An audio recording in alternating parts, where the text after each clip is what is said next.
¿Quién fue Ester según el Antiguo Testamento? Ester, originalmente llamada Hadasa, fue una joven judía huérfana, criada por su primo Mardoqueo. Se convirtió en reina de Persia y Medopersia, esposa del rey Asuero, generalmente identificado con Jerjes I. Su historia es narrada en el libro de Ester, donde juega un papel crucial en la salvación de su pueblo de un complot genocida. Su nombre Ester, de origen persa, significa estrella o mirto. ¿Cuál era el nombre original de Ester y qué significa? Su nombre original era Hadasa, que en hebreo significa mirto. Este nombre era probablemente su nombre hebreo, mientras que Ester fue el nombre que le fue dado en el harén del rey persa, posiblemente para ocultar su identidad judía. ¿Quién fue Mardoqueo en relación con Ester? Mardoqueo fue el primo y tutor de Ester. Era un judío de la tribu de Benjamín, que residía en Susa, la capital del imperio persa. Después de la muerte de los padres de Ester, él la adoptó y la crió como a su propia hija. Fue una figura paterna y un consejero clave para ella a lo largo de su historia. ¿En qué libro de la Biblia se narra la historia de Ester? La historia de Ester se narra íntegramente en el libro de Ester, que forma parte de los escritos, Ketubim, del Tanaj judío y del Antiguo Testamento cristiano. Este libro es único por no mencionar directamente el nombre de Dios, aunque su providencia es claramente evidente en toda la narrativa. ¿En qué contexto histórico se desarrolla la historia de Ester? La historia se desarrolla durante el periodo persa, específicamente durante el reinado del rey Asuero, que la mayoría de los eruditos identifican con Jerjes I. 486-465 a.C. El imperio persa era vasto, extendiéndose desde la India hasta Etiopía, con 127 provincias, y Susa era una de sus capitales. Los judíos estaban en la diáspora después del exilio babilónico. ¿Por qué el rey Asuero buscó una nueva reina? El rey Asuero buscó una nueva reina después de destituir a la reina Basti. Basti se negó a comparecer ante el rey y sus príncipes durante un banquete, desobedeciendo su mandato. Esto fue visto como una afrenta grave y una potencial amenaza a la autoridad masculina en el reino, lo que llevó a su destitución y a la posterior búsqueda de una nueva consorte. ¿Cómo llegó Ester a ser considerada para ser reina? Después de la destitución de Basti, se emitió un decreto real para reunir a todas las jóvenes vírgenes hermosas del imperio en el harén real de Susa.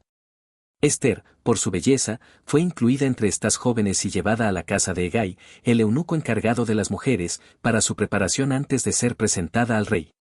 ¿Qué preparación tuvo Ester antes de presentarse ante el rey Asuero? Ester, como las demás jóvenes, se sometió a un largo y exhaustivo proceso de purificación y embellecimiento que duraba 12 meses. Este proceso incluía 6 meses con óleos de mirra y 6 meses con perfumes y cosméticos, además de una dieta y cuidados especiales, todo bajo la supervisión de Hegai. ¿Ester reveló su origen judío al principio? ¿Por qué sí o por qué no? No, Ester no reveló su origen judío al principio. Mardoqueo le había aconsejado explícitamente que no lo hiciera. Esto era una medida de precaución, ya que ser judía en un imperio extranjero podía tener implicaciones, y ocultar su identidad le permitía operar con mayor discreción en el palacio real. ¿Qué cualidad de Ester impresionó a Hegai, el eunuco encargado del harén? Ester halló gracia y favor ante los ojos de Hegai. Se dice que ella no pedía nada más allá de lo que Hegai le aconsejaba, lo que sugiere humildad, obediencia y una disposición a aprender. Esta actitud la hizo destacar y le ganó un trato preferencial. ¿Qué cualidad de Ester impresionó al rey Asuero para elegirla como reina? Cuando Ester fue presentada al rey Asuero, se dice que el rey la amó más que a todas las otras vírgenes. Su gracia, belleza y, presumiblemente, su carácter, la hicieron destacar por encima de las demás candidatas. El rey la encontró especialmente atractiva y agradable. ¿Quién fue Amán y cuál era su posición en el reino? Amán era una agagita, descendiente de Agag, rey de los amalecitas, enemigos ancestrales de Israel. Era el primer ministro o segundo en mando del rey Asuero, gozando de gran poder e influencia en el imperio. Todos los oficiales del rey le rendían homenaje, excepto Mardoqueo. ¿Cuál fue la razón del odio de Amán hacia Mardoqueo y, por extensión, hacia los judíos? Amán aborrecía a Mardoqueo porque éste se negaba a inclinarse y arrodillarse ante él, en cumplimiento de lo que Mardoqueo consideraba una orden divina o una cuestión de conciencia, posiblemente relacionada con su identidad judía. Este desaire personal llevó a Amán a un odio profundo que lo impulsó a buscar la aniquilación de todo el pueblo judío. ¿Qué plan macabro ideó Amán contra los judíos? Amán ideó un plan para exterminar a todos los judíos en las 127 provincias del Imperio persa. Propuso al rey Asuero un decreto que autorizaba la matanza de judíos y la confiscación de sus bienes en una fecha específica, el día 13 del 12º mes, Adar. Manipuló al rey con argumentos de que los judíos eran una amenaza para el reino. ¿Qué significa la palabra Pur en el contexto de la historia de Ester y por qué es importante? Pur significa suerte o destino. Amán echó suertes, Purim, para determinar el día propicio para llevar a cabo su plan de exterminio de los judíos. Este evento es significativo porque el festival judío de Purim conmemora la salvación de los judíos de este complot, y su nombre proviene de esta palabra. ¿Cómo se enteró Mardoqueo del complot de Amán? Mardoqueo se enteró del edicto de Amán tan pronto como fue publicado en Susa. Se rasgó las vestiduras, se vistió de cilicio y ceniza, y clamó con gran lamento por toda la ciudad, llegando incluso a las puertas del palacio real. ¿Cuál fue la reacción inicial de Mardoqueo al enterarse del decreto de exterminio? Mardoqueo reaccionó con una profunda aflicción y desesperación. Se vistió de luto, lo que era una señal pública de dolor y lamento. Su reacción fue una clara indicación de la gravedad de la situación y del peligro inminente para su pueblo. ¿Cómo se comunicó Mardoqueo con Ester una vez que ella estaba en el palacio? Mardoqueo se comunicó con Ester a través de Atac, uno de los eunucos del rey que había sido asignado para atender a Ester. Atac sirvió como un intermediario de confianza, llevando mensajes y prendas entre Mardoqueo y la reina. ¿Qué le pidió Mardoqueo a Ester que hiciera frente al decreto de Amán? Mardoqueo le pidió a Ester que intercediera ante el rey por su pueblo. La instó a entrar al rey para implorarle y rogarle por su pueblo, recordándole su posición única y su potencial para influir en el destino de los judíos. ¿Cuál fue la primera objeción de Ester a la petición de Mardoqueo y por qué? La primera objeción de Ester fue que no podía entrar ante el rey sin ser llamada, bajo pena de muerte. Existía una ley estricta en Persia que prohibía a cualquiera acercarse al rey sin una invitación expresa, la única excepción era si el rey extendía su cetro de oro, lo que indicaba perdón y autorización. Ester llevaba 30 días sin ser llamada por el rey, lo que aumentaba su temor. ¿Qué famosa respuesta dio Mardoqueo a la objeción de Ester, que la impulsó a actuar? Mardoqueo respondió con una frase memorable: no pienses que escaparás en la casa del rey más que cualquier otro judío. Porque si callas absolutamente en este tiempo, respiro y liberación vendrá de alguna otra parte para los judíos, mas tú y la casa de tu padre pereceréis. ¿Y quién sabe si para esta hora has llegado al reino? Esta respuesta le recordó a Ester su propósito divino y el riesgo personal de la inacción. ¿Qué acción tomó Ester antes de presentarse ante el rey? Antes de presentarse ante el rey, Ester pidió a Mardoqueo que reuniera a todos los judíos en Susa para que ayunaran por ella durante 3 días y 3 noches, sin comer ni beber. También ella y sus doncellas ayunarían. Este ayuno era una muestra de humillación, arrepentimiento y una ferviente búsqueda de la intervención divina.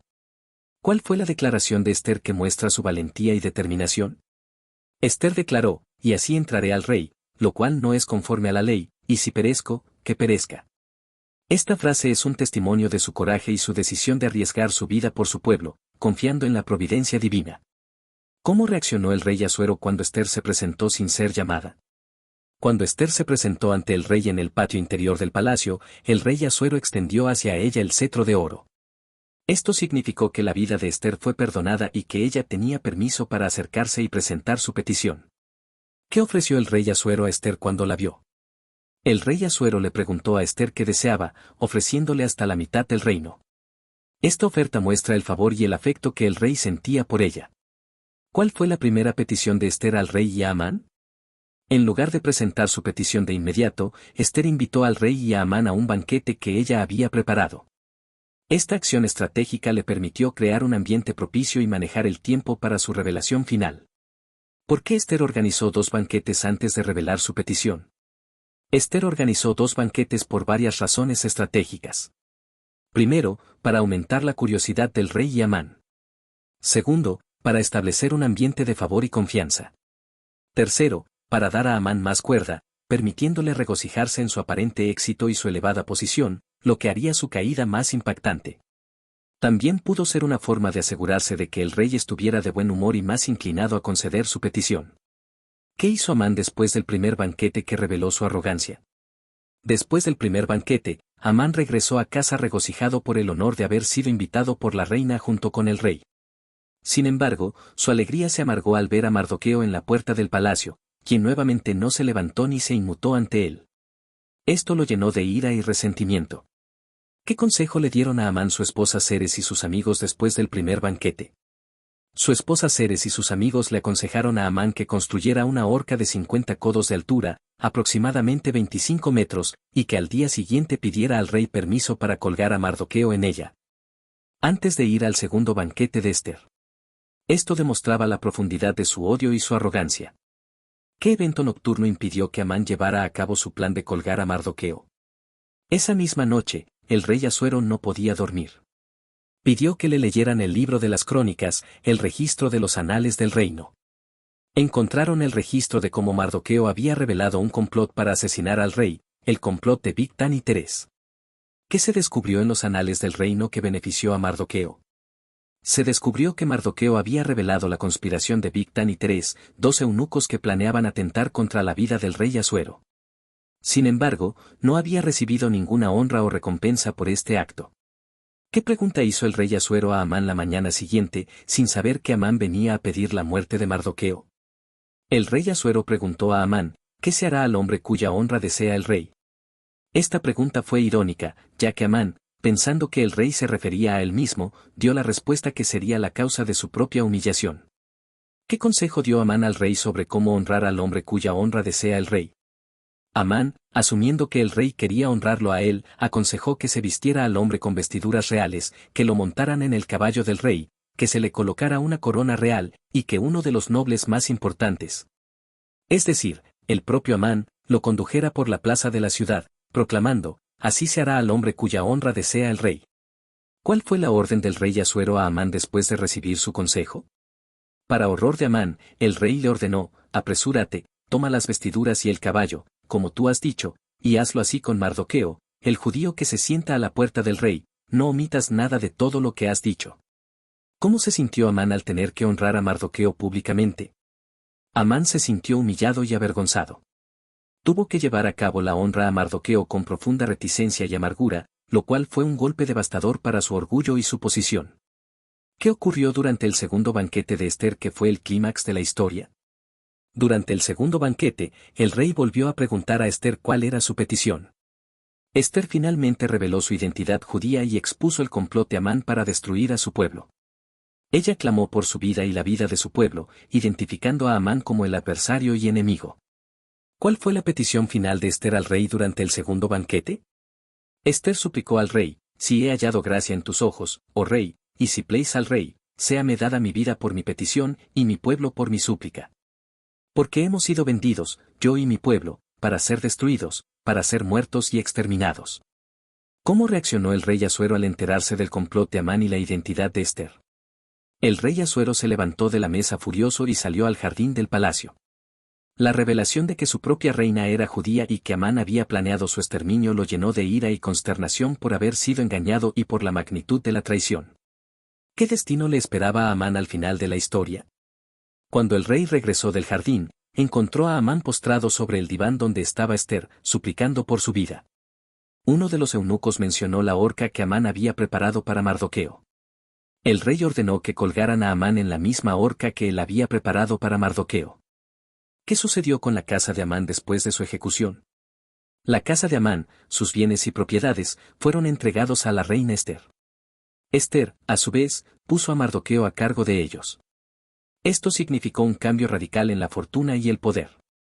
¿Qué hizo el rey para revocar el decreto de Amán, si un decreto real no podía ser anulado? Dado que un edicto real persa, una vez sellado con el anillo del rey, no podía ser revocado, el rey Asuero emitió un nuevo decreto. Este nuevo decreto autorizaba a los judíos en cada ciudad a reunirse y defender sus vidas, a destruir, matar y exterminar a cualquiera que los atacara, y a tomar sus propiedades como botín. Este edicto les daba el derecho de autodefensa. ¿Cuál fue el impacto del nuevo decreto real en los judíos y sus enemigos? El nuevo decreto llenó de alegría y gozo a los judíos en todas las provincias, quienes celebraron con banquetes y días festivos. Sus enemigos, por otro lado, fueron abrumados por el miedo, y muchos persas incluso se hicieron judíos por temor, reconociendo el favor divino sobre ellos. ¿Qué día se estableció para la venganza judía contra sus enemigos? El día 13 de Adar, el mismo día que Amán había designado para el exterminio judío, se convirtió en el día en que los judíos se defendieron y se vengaron de sus enemigos en todo el imperio. En Susa, también lucharon el día 14 de Adar. ¿Cuántos de los enemigos de los judíos fueron muertos en Susa y en las provincias? En Susa, los judíos mataron a 500 hombres el primer día, incluyendo a los 10 hijos de Amán. Al día siguiente, mataron a otros 300. En las provincias, los judíos mataron a 75.000 de sus enemigos. Este número es significativo y muestra la magnitud del complot y la eficacia de la defensa judía. ¿Qué papel jugaron los 10 hijos de Amán en el relato y qué les sucedió? Los 10 hijos de Amán fueron ejecutados y colgados públicamente por orden del rey en Susa. Esto se hizo para asegurar que la línea de Amán fuera eliminada y que su complot no tuviera ninguna continuidad o venganza futura. ¿Qué festival judío se originó a partir de la historia de Esther y qué significa? El festival judío de Purim se originó a partir de la historia de Esther. Conmemora la salvación de los judíos del genocidio planeado por Amán. Purim es la palabra plural de Pur, que significa suerte, en referencia a las suertes que echó Amán para determinar la fecha del exterminio. ¿Cómo se celebra Purim en la actualidad? Purim se celebra anualmente con alegría y festividad.